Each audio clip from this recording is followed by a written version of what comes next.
ছাত্র জনতার অভ্যুত্থানে ৫ আগস্ট সাবেক প্রধানমন্ত্রী শেখ হাসিনা পদত্যাগ করার পর বিগত সরকারের আমলে ঘটে যাওয়া বেশ কিছু ঘটনা নিয়ে বেশ আলোচনায় ছিলেন সোহেল তাজ, যার মধ্যে অন্যতম ছিল বিডিআর বিদ্রোহ।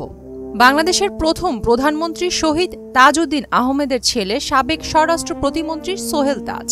সুদবিহীন ব্যাংকিংয়ে আত্মশুদ্ধির পথ এনআরবিসি ব্যাংকের ইসলামিক ব্যাংকিং আল আমিন। সাবেক প্রধানমন্ত্রীকে নিয়ে মন্তব্য করে আলোচনায় ছিলেন, তবে এবার নতুন করে আলোচনায় এসেছেন এই সোহেল তাজ। গত ২৯ ডিসেম্বর রাজধানীতে আয়োজিত এক অনুষ্ঠানে আয়রন গার্ল শিমুর সঙ্গে বাগদান সেরেছেন তিনি, যা সামাজিক যোগাযোগ মাধ্যমে ভাইরাল হয়েছে। ভাইরাল হওয়া ভিডিও চিত্রে দেখা যায় সোহেল তাজ হাঁটু গেড়ে কনের হাতে আংটি পরিয়ে দিচ্ছেন। এদিকে নেটিজেনরা সোহেল তাজের বিয়ে নিয়ে আলোচনা সমালোচনা করছেন। অনেকেই বলে থাকেন এটি সোহেল তাজের সপ্তম বিয়ে। এ নিয়ে বৃহস্পতিবার ২ জানুয়ারি রাতে সামাজিক যোগাযোগ মাধ্যম ফেসবুকে একটি পোস্ট দিয়েছেন সোহেল তাজ। তার ফেসবুক পোস্টটি হুবহু তুলে ধরা হলো।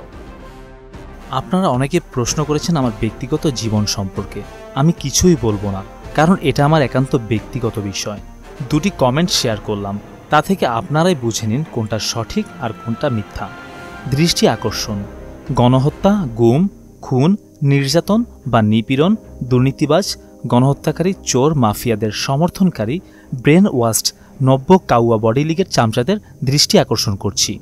বিশেষ দ্রষ্টব্য: আওয়ামী লীগের ব্রেন ওয়াশড, নষ্ট, পচা নীতি বা আদর্শ বিচ্যুত লুটেরা, খুনি, হত্যা, গুম, নির্যাতনকারীদের সমর্থক সকলকে বলবো অনতিবিলম্বে আমার এই ফেসবুক পেজটি আনফলো করতে। আর অনুরোধ থাকবে নিজের বিবেককে জাগিয়ে উপলব্ধি আত্মসমালোচনা করে অনুশোচনা করার। প্রিয়াঙ্কা নিতু, মোহনা ডিজিটাল।